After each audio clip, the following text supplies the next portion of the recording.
Sur le plateau Equinoxoir, c'est le temps du débrief, madame, monsieur, toujours en compagnie de Sop Amine Fouedieu du Parti camerounais pour la réconciliation nationale, Guy Stéphane Niasse du Rassemblement démocratique du peuple camerounais et bien évidemment le docteur Dalvarez Goudjou. Docteur Dalvarez Goudjou, pour le professeur Koumandoumé, l'Afrique doit...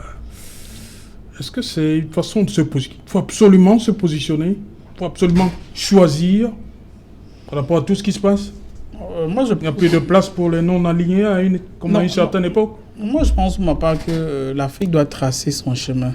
Et l'Afrique, le chemin de l'Afrique peut regarder dans le sens de ses intérêts. Oui. Je prends un certain nombre d'exemples. Prenons l'exemple de l'Inde.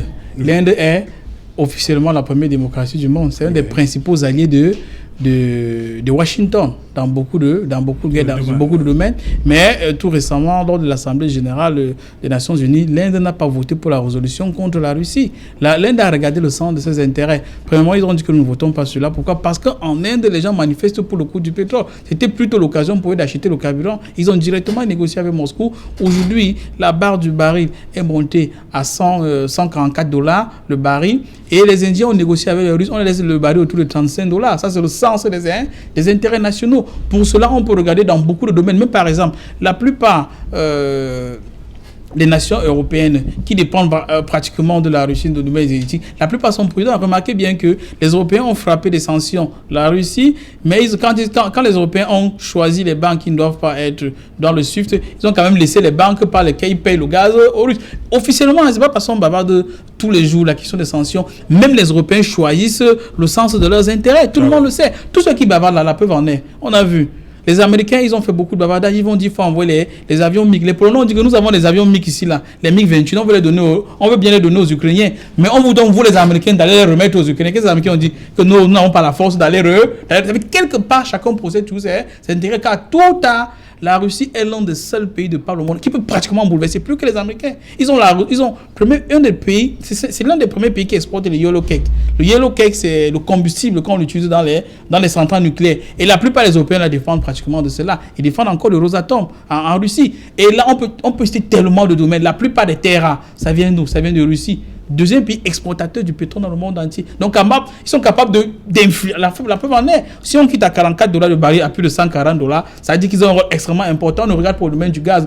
Tous les moteurs, en fait, la plupart des aéronefs qui partent dans l'espace de NASA sont envoyés par qui? C'est les Russes qui les envoient par Soyouz. Ils ont dit à cela quelques semaines qu'ils n'envoient plus. Les Américains ne veulent plus aller dans l'espace. Il y avait 35 satellites anglais qui devaient être envoyés dans l'espace. Quand les Russes ont dit que nous n'envoyons pas, ça ne peut pas aller. Je vais dire, pratiquement sur tous les plans. Parce qu'en fait, remarquez bien qu'ils ont fait les sanctions, mais les Américains, les Anglais sont passés par derrière, aller négocier avec eux que, s'il vous plaît, nous avons 35 satellites envoyés dans l'Est, parce qu'ils suivaient le sens de leurs intérêts. Moi, je pense, moi, pas que nous, c'est une occasion en or pour nous de pouvoir tracer notre chemin. Regardez, dans la guerre, vous savez qu'en réalité, la Russie a déplacé une bonne partie de son matériel militaire en Biélorussie. Ils sont en train de négocier pour mettre les armes nucléaires là-bas. Mais la Biélorussie a besoin de blindés. Vous savez qui les a envoyés les blindés l'autre jour, avant-hier? C'est le Nigeria à côté de nous. Le Nigeria fabrique les blindés et les Biélorusses, ils ont utilisé le blindé, ils se rendent compte que les Nigériens font les blindés de très bonne qualité. Ils sont allés commander une grande quantité à Abuja, car ce n'est pas la première fois qu'ils commandent. Ça, c'est choisir son chemin. Ouais. Les blindés qu'on fabrique au Nigeria, ça permet de créer des emplois. Ça permet de rentrer les devises. Le Nigeria ne va pas seulement aller s'aligner derrière Washington, alors que les intérêts américains au Nigeria sont extrêmement considérables. Les intérêts anglais au Nigeria sont extrêmement considérables. Mais comme ils voient que dans le cas précis, il faut défendre les intérêts nationaux du Nigeria. On regarde dans le sens de cela. Et moi, je pense que nous, en tant qu'Africains, nous, en tant qu'Camerounais, c'est ce que nous devons faire. On ne s'aligne pas derrière les Russes rien que pour le faire. On ne s'aligne pas pour les Américains rien que pour le faire. C'est quel est le sens de nos intérêts? Pour le cas d'espèce, on a vu dans les papiers, dans le journal tout à l'heure, que le coût de pain est en train d'exploser. Qui est le premier pays exportateur de blé dans le monde entier? C'est la Russie. Avant même la guerre, il y a des difficultés. Il y a des trucs qui étaient prêts à nous vendre, je ne sais pas quoi, une tonne à $287 quand les Français nous vendent à $487. Le gap était extrêmement important. N'oublions pas que la Turquie, une bonne partie, ils achètent ça chez les Russes. Je veux dire, on regarde le sens de nos intérêts. Quand la première partie du débat, quand on fait allusion aux étudiants, beaucoup d'étudiants camerounais, africains et même chinois partent en Ukraine fréquenter, puis en réalité, dans la cifère de l'URSS, que ce soit en Ukraine, tous ces pays-là, ils ont une technologie très avancée en matière médicale. C'est nous ici, là. qui sont agglutinés dans le système occidental. Sinon, là-bas, ils sont très, très avancés. Et la coopération là-bas peut nous être extrêmement utile et à des coûts extrêmement abordables. Je veux dire, il y a des axes comme ça qu'on peut regarder. Qu'est-ce que nous tirons de ces relations? Qu'est-ce qui peut être utile à notre nation? Et là, on va où s'aligner. On ne va pas juste aller s'aligner bêtement. Et dans le cas d'espèce, nous avons beaucoup besoin de la Russie. Le matériel militaire, la qualité que nous utilisons ici, la plupart des Kalash que nous avons ici, là, c'est le matériel russe. Les RPG, là, c'est le matériel russe. Pratiquement, en plus, c'est de très bonne qualité, c'est extrêmement solide et c'est extrêmement moins. Moi, si vous mettez la Kalash dans l'eau pendant 1 an ou 2 ans, vous retirez le sable, vous mettez une cartouche et ça tire. C'est pourquoi les rebelles aiment cela. Voilà, Sopamine, pour vous, les Africains, comme dit le professeur Koumandoubé, les Africains ont une bonne occasion pour se démarquer. Il faut choisir, absolument. Exactement. Pour les pays africains qui traînaient encore le pas, l'occasion nous est donnée et nous allons déjà le payer de nos propres frais parce que déjà le coût du blé a augmenté et nous n'avons aucune garantie que le blé ne va pas cesser d'augmenter. Nous avons le fer à béton qui a augmenté et nous n'avons aucune garantie que ça ne va pas cesser d'augmenter parce que le premier producteur ou le premier fournisseur pour le pays sous-développé comme le nôtre, c'est la Russie. Et ce qui est de plus malheureux, c'est que nous nous trouvons dans un pays qui a une énorme zone céréalière. Je parle par exemple du Septentrion, où on peut faire suffisamment de culture de blé, au point où on peut en exporter. Mais les politiques que nous avons dans notre pays depuis pratiquement plus de 39 ans ont été de nature déjà à tuer ces élans de production céréalière que nous avons déjà. Maintenant, pour la production du fer, qui nous aurait permis peut-être d'être moins dépendants peut-être de la Russie, parce que quand vous êtes moins dépendant des pays à extérieur, vous êtes plus fort à prendre des décisions, à prendre des décisions de façon autonome. Donc, on nous a parlé du fait de Mbalam pendant plus de 15 ans, 12 ans, il y a eu beaucoup d'espoir là-dessus. Aujourd'hui, le projet est tombé dans l'eau, on ne comprend pas pourquoi. Donc, cette autodétermination va d'abord commencer par notre capacité à être des patriotes sur le plan industriel, sur le plan agricole. Il y a être de moins en moins dépendant de l'extérieur, avoir une balance commerciale qui est de moins en moins déficitaire. Et ça va permettre déjà au pays de se prendre en charge, d'avoir la capacité de s'imposer sur le plan international. Vous vous rendez compte qu'aujourd'hui, les transactions se sont faites entre la Russie et beaucoup de pays en roubles, puisque actuellement ils ne sont plus sur le SWIFT et ils n'utilisent plus le dollar. Or, au Cameroun et beaucoup d'autres pays africains encore, on est soumis au franc CFA. N'est-ce pas par exemple une occasion d'hégémonie, de se libérer de cet emprisonnement dans lequel nous sommes depuis des années? Nous pouvons déjà commencer par féliciter le Mali qui a pris une décision courageuse depuis la semaine dernière d'interdire et de mettre hors de son territoire les chaînes comme France 24 et RFI qui déjà contribuent à la libération de cette propagande qui était faite de jour après jour. Donc aujourd'hui, les États africains doivent saisir l'opportunité de cette guerre pour se ranger du côté de leurs propres intérêts. Voilà, Guy Stéphane Niasse, le conflit en Ukraine comme une deuxième indépendance des pays africains. Moi, je pense que c'est beaucoup plus compliqué que cela. C'est vrai qu'on sait qu'il y a ces facteurs néocoloniaux qui pèsent sur l'Afrique, surtout l'Afrique francophone. Mais je veux surtout, par exemple, des personnalités comme Thomas Sankara. Les Africains qui ont toujours tenté d'avoir leur liberté de front comme ça se sont retrouvés en train d'avoir des coups d'État, des changements de régime drastiques. On met le pays à feu et à sang et puis on ne se retrouve jamais. Donc, je pense que procéder de front comme ça, c'est toujours risqué. Bon, maintenant, quand on regarde, si on prend l'exemple du Mali, c'est parce qu'il y a eu effectivement un régime militaire qui a pris. On peut supposer que ce régime militaire a été émancipé des contacts, des relations qu'ils avaient avec la France et pourquoi ils ont eu l'opportunité. Pour d'autres pays... Centrafrique, c'est pas le militaire. Bon, mais pour d'autres pays, c'est beaucoup plus compliqué que cela. C'est-à-dire que y aller comme ça de front, c'est beaucoup plus compliqué. Moi, je pense qu'on peut déjà commencer à avoir notre libération de façon intellectuelle. C'est déjà cela. Qu'il y ait une certaine conscience collective africaine qui émerge. Comment est-ce que ça va émerger? Par exemple, qu'on ait des politiciens, des économistes, des citoyens qui comprennent les enjeux. Quels sont les enjeux? Les enjeux, c'est produire soi-même consommer pour nous-mêmes. Mais c'est ça qui est compliqué. Quand on a des politiciens, ça je vais généraliser, et vous avez des opposants qui disent parfois que le RDPC, c'est le régime d'individualisme. C'est un argument comme ça qu'on balance, mais quand vous voyez des opposants aussi qui ont l'opportunité de faire certaines choses, c'est parfois pire. Vous parlez de quelle journée là? De vendredi? Oui, de vendredi. Quand on voit ce qui s'est passé vendredi à l'Assemblée où parce que l'honorable Nietzsche s'est présenté président de l'Assemblée nationale, il voulait être président de l'Assemblée, mais ces députés, ces gens qui étaient dans le même sillon que lui, ne l'ont pas voté. Je veux dire, dans le même groupe, entre guillemets, parlementaire que lui, ne l'ont pas voté. Ça fait sourire. Pourquoi ils n'ont pas voté? Vous avez entendu des alibis parmi lesquels ces gars ont peut-être eu peur que si on votait l'honorable Nietzsche, c'est lui qui devait être vu comme le leader de l'opposition et devait fragiliser J'ai l'impression que M. Niasse est en train d'hibernation vendredi et il en est sorti lundi soir. Il a raté tous les événements de ce week-end. Mais je ne veux pas revenir là-dessus. Pourquoi Sob s'émousse? Il se sent concerné. Peut-être qu'il croit que je parle de son leader. C'est-à-dire qu'il pense que je parle de son leader, qui a forcément vu que s'il votait l'honorable Jean-Michel Nietzsche, on allait positionner Jean-Michel Nietzsche comme le leader de l'opposition. Et puis comme lui, il s'est surnommé comme le Macron, comme l'illuminé, le monsieur Simon Obisik qui va tout transformer au Cameroun avec son fédéralisme communautaire. Il ne faut pas laisser que Jean-Michel Nietzsche lui prenne la place. Et c'est de ça qu'on parle. C'est là où il faut qu'on s'émancipe d'abord. Que le Noir ou le Camerounais apprennent à comprendre que tout le monde ne peut pas être président. Tout le monde ne peut pas être député. Tout le monde ne peut pas être ministre. Il faut qu'on accepte un moment. Tout le monde ne peut pas être président de l'Assemblée nationale. Tout le monde ne peut pas. Qui dirige le Cameroun ne peut pas. Et puis maintenant, quand on est député ou quand on a la charge publique, vous avez l'opportunité, puisque le RDPC est là depuis 30 ans, de montrer aux Camerounais comment on fait différemment. Mais chaque fois qu'il y a des échéances, vous échouez. Et puis c'est facile de dire que c'est le colon qui fait, alors qu'on a Merci.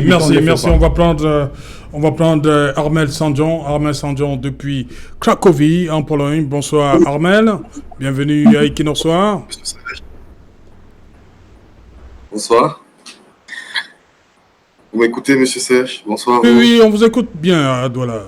Ok. Armel, voilà, oui. Vous êtes là. Armel Sandjon de Camer Connect Poland, voilà. Vous avez, depuis que le conflit, depuis le 24 février déjà, vous avez décidé de prendre des Camerounais à la frontière, je crois.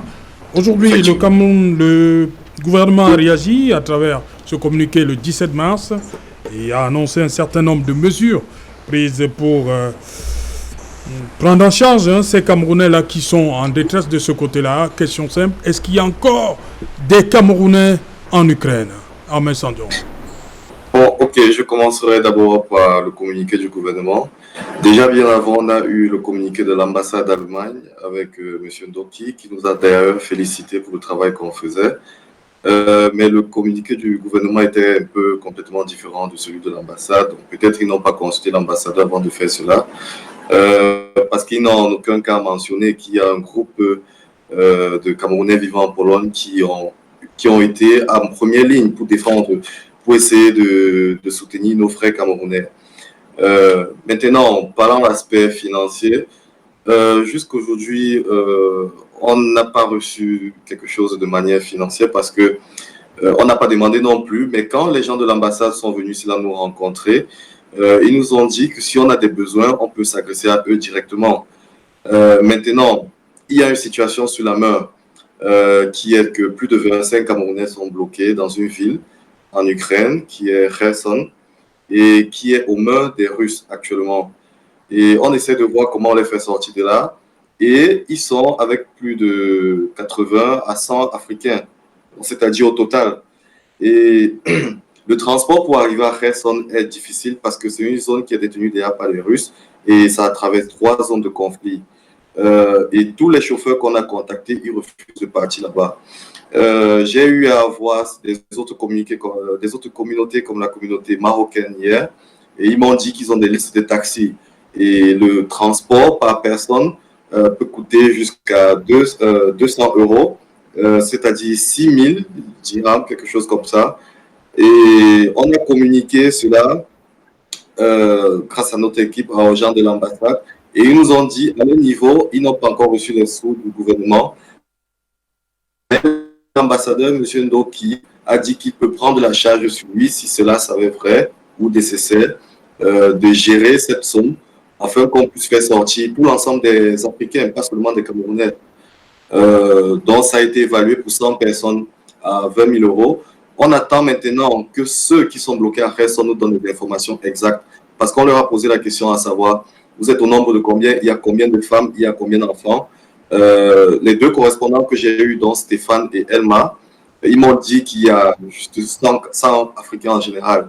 Donc, on attend les informations depuis 2 jours, 3 jours, pour pouvoir prendre action. Et on a besoin de ça pour savoir quel type de voiture on peut envoyer là-bas, quel type de chauffeur, et à quoi est-ce que le chauffeur va s'attendre quand il va arriver. Donc, c'est un peu ça la suite. Une minute, Armaël, une minute, je vais reprendre la réaction sur ce plateau. Voilà, vous avez suivi Dr Goudjou. Kherson, on sait que Kherson est tombé il y a plus d'une semaine, je crois. Hein. Oui. Voilà, il dit qu'il y a 25 Camerounais encore à Kherson. Qui veulent sortir. Qui veulent sortir. Exact. Donc, une centaine d'Africains, mais 25 Camerounais. On est parmi. Or, Kherson, c'est une ville un peu secondaire. Donc, probablement dans les grandes villes comme Kharkiv, comme Mariupol, comme Kiev, il y en aura probablement beaucoup plus. Et qui veulent sortir, ça c'est un témoignage réel. Quelqu'un qui est sur le terrain, il est en contact avec les gens qui veulent sortir, il n'y a pas de possibilité. Ça, c'est dingue. Et ils font un travail. Vraiment, ils sont à féliciter. Oui. C'est vrai qu'il faut bien le comprendre. Comme ils sont en Pologne, ouais. Très bien. Mais l'ambassade à Moscou peut être... Non, il a dit un truc, il dit que l'ambassadeur M. Toki, son excellence Toki, les a félicités. Pour le travail. Pour le moment, il n'a pas encore reçu. Entre ce que l'ambassadeur dit et ce qu'il ressort du communiqué, il y a une différence. Mais l'ambassadeur est quand même de bonne foi. Il dit qu'en réalité, puisque le il apprécie le travail effectué par... Ils font déjà, très bien. Et que ici, là, le gouvernement ici ne fait pas allusion à cela. Maintenant, quand même lui dit que, parce que la somme qu'il dit pour sortir... Non, mais il faut quand même reconnaître que le communiqué, dans son 6e point, il dit depuis le 5, les diplomates camerounais, des équipes de diplomates camerounais ont été dépêchées à la frontière avec l'Ukraine, la Pologne, Moldavie et la Serbie. Celles-ci travaillent en étroite collaboration avec les organisations internationales et les présidents des associations des Camerounais qui se sont mobilisés. Oui, très bien. Et nous voici, nous sommes donnés à combien de jours là? Nous sommes le 27e jour quand même. Nous avons quelqu'un en direct qui est en réalité fonctionne exactement comme une cellule de crise. Oui. Il est en contact avec les gars qui sont sur le terrain, qui ont besoin d'aide. Dr Goudjou, Kherson est tombé déjà entre les mains des Russes. Oui, mais c'est même très facile. Je veux dire, l'ambassadeur Ndoki est à Moscou. Et Kherson est sur Berlin. Pardon. Berlin. Oui, très bien. Mais la compétence même là-bas, c'est l'ambassade qui est à Moscou. C'est-à-dire que quand Kherson est sous l'autorité russe, l'ambassadeur qui est à Moscou, il peut prendre les dispositions facilement. C'est sa compétence. Même avec Moscou, il demande, est-ce qu'on peut faire un pont aérien avec les avions russes là-bas? On les fait venir à Moscou et on sort d'une manière ou d'une autre. Je veux dire, c'est vrai que géographiquement, il travaille beaucoup plus avec Berlin qui est pour l'Union européenne. La question du néocolonialisme, ça joue après, c'est un débat à côté. Mais en réalité, ça veut dire que si Kherson est sous l'autorité russe, l'ambassadeur qui est à Moscou, très facilement avec les autorités russes, ils peuvent organiser cela. Et maintenant, comme il vient, le montant est même vraiment, c'est 12 millions. 20 000 euros, environ 12-13 millions maximum. Si on peut sauver les vies de nos compatriotes, qu'ils puissent rentrer. Maintenant, moi, je pense que si l'obstacle, c'est que la zone, parce que lui, il est à Cracovie, la colonne, donc en réalité, il travaille plus avec la colonne est sous autorité de l'OTAN. La frappe d'avant-hier, la frappe de la semaine passée, c'était à l'off, à 20 km de la Pologne, et tout le monde avait peur, puisqu'en réalité, il suffit qu'un missile touche un peu la Pologne qui est membre de l'OTAN et la guerre va prendre une autre ampleur. Donc en réalité, il y a une pression. Je vais dire que le compatriote a raison de dire que comme c'est sous contrôle russe, beaucoup des gars qui sont du côté de la Pologne ne peuvent pas partir. Partir là-bas, ça peut donner sujet à beaucoup d'interprétations. Mais l'ambassadeur qui est à Moscou, à mon avis, a compétence dans la zone. Non. Oui, c'est à Moscou. Oui, il est à Moscou. Oui. Peut prendre les dispositions avec les autorités russes de dire nous avons les Camerounais là-bas, c'est vous qui êtes là-bas, s'il vous plaît, qu'est-ce qu'on peut faire pour qu'ils puissent revenir à Moscou? On voit dans quelle mesure entre Moscou, ils passent par Istanbul et qu'ils puissent rentrer en Turquie, bien sûr. On va lire le 3e point. L'ambassade du Cameroun à Moscou, territorialement compétente, a conformément aux usages en pareilles circonstances, mis en alerte dès le 26 février 2022 les principales associations des Camerounais en Europe de l'Est. Elle a ensuite tenu une visioconférence pour sensibiliser sur les mesures de sécurité à observer. Juste la sensibilisation. Oui, ce n'est pas déjà petit. Oui. C'est quelque chose. Oui, oui. Moi, je tenais à féliciter Amel Oui, Sanjon, oui, parce la que réaction ce qu'il a par fait rapport à Amel, oui. est plutôt magnifique. Moi, j'ai retenu 2 choses. Il est en contact avec les ambassades, donc avec le gouvernement, et il a reçu des félicitations. Il a dit ensuite que il y a 25 Camerounais, 100 Africains. L'ambassadeur a dit qu'il va donner les 20 000 euros pour les faire sortir. Dans son argumentaire, il semble dire que maintenant, il veut localiser ces personnes-là pour savoir quel chauffeur envoyer et dans quelles circonstances. Donc, des choses sont en train d'être faites. Non, on dit qu'on veut 20 000 euros, mais le premier point, on a demandé au ministre des Finances de procéder au déblocage du transfert immédiatement de fonds. Oui, mais il a dit que peut-être qu'il y a des problèmes, je ne sais pas, mais il a dit que l'ambassadeur a dit qu'il n'a pas reçu l'argent, mais il peut payer de ses propres poches. Voilà, ça il a dit. Donc, l'ambassadeur n'est pas différent du gouvernement. Il peut avoir un problème. Non, les poches de l'ambassadeur. Les poches de l'ambassadeur, c'est pas les poches de l'État. Non. C'est 2 L'instruction est claire. S'il vous plaît. L'instruction est claire, Guy Stéphane. S'il vous plaît. Non. Si l'ambassadeur le fait, non, c'est pas l'État. Non, c'est pas la même chose. L'ambassadeur prend dans ses poches personnelles, puisqu'il n'a rien reçu pour le moment. De toutes les façons, il va recevoir. Mais ce qu'il faut retenir, Et je vais parler comme lui. Nous sommes à 27 jours. Ce qu'il faut retenir. Mais vous savez, ça m'a tout à l'heure dit sur le plateau que rien n'est fait. On n'a pas fait sortir les personnes. Ils sont là, tout emprisonnés et délaissés. Qui a fait Amel dit que les gens sont sortis. Amel, c'est le Mais tu disais gouvernement. que 20 000 personnes ne veulent pas quitter. Vous voyez pourquoi vous Rapidement, on va prendre. comme ça. C'est Amel. il y a ce problème-là quand on a un débat au Cameroun. Vous êtes figé. Lorsqu'il y a des solutions qui arrivent, des solutions qui vous sont offertes, vous refusez de les accepter parce que vous êtes figé. Mais moi, je le félicite et j'ai entendu quelque chose de plutôt qui donne beaucoup plus de lueur dans mon cœur. Cela montre que des choses sont en train d'être faites et il est même en relation avec l'ambassadeur. Merci. Rapidement, on va.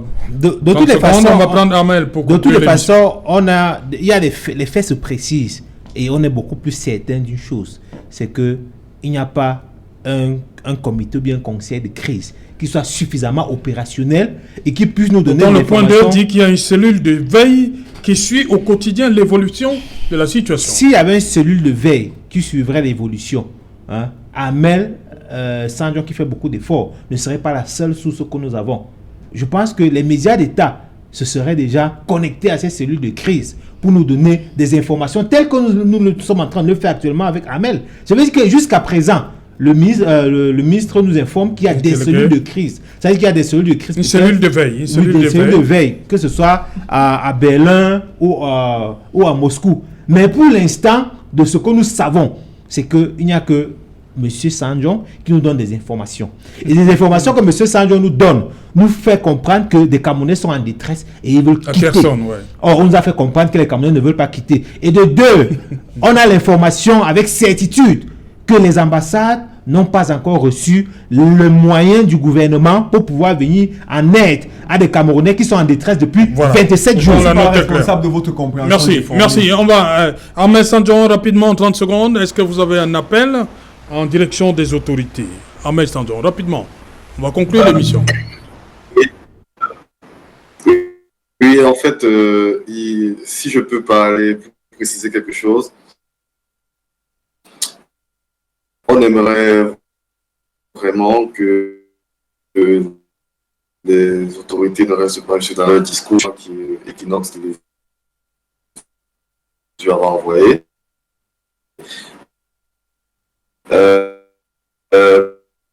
Mais ce qui me la frontière, parce que si c'était arrivé là-bas, ils devaient voir la réalité et ils devaient agir avec des gens qui ont déjà commencé comme notre association Camer Connect Poland. Et pas juste se limiter à des discours, quoi, mais essayer d'entrer en action avec nous pour nous aider. Au départ, notre communauté, on a essayé de gérer, on a reçu plus de 250 Camerounais et des Africains, on n'en compte pas parce qu'ils étaient d'autant plus nombreux. Mais jusqu'aujourd'hui, c'était avec nos sous et jusqu'aujourd'hui, ça continue toujours à être avec nos moyens.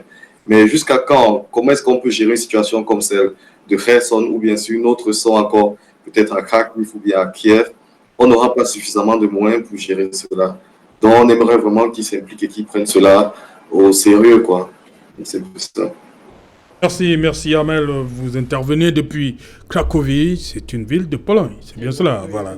Amel Sanjon de Camer Connect Poland. Merci à vous une fois de plus, Amel, d'avoir accepté.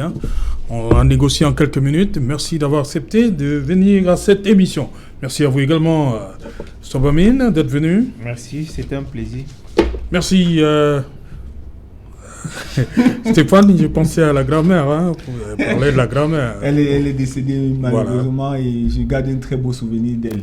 Merci à vous pour l'invitation et je remercie le panel. Voilà, merci Dr Goudjou d'être venu. Merci Serge Alain, merci à mes copanélistes et merci pour tout ce que Equinox Télévision fait pour informer les Camerounais, les Africains sur les enjeux de l'heure. Voilà, merci Madame, Monsieur. Nous sommes donc arrivés au terme de ce numéro Equinox. On se retrouve demain lorsqu'il sera 19h. Bonsoir.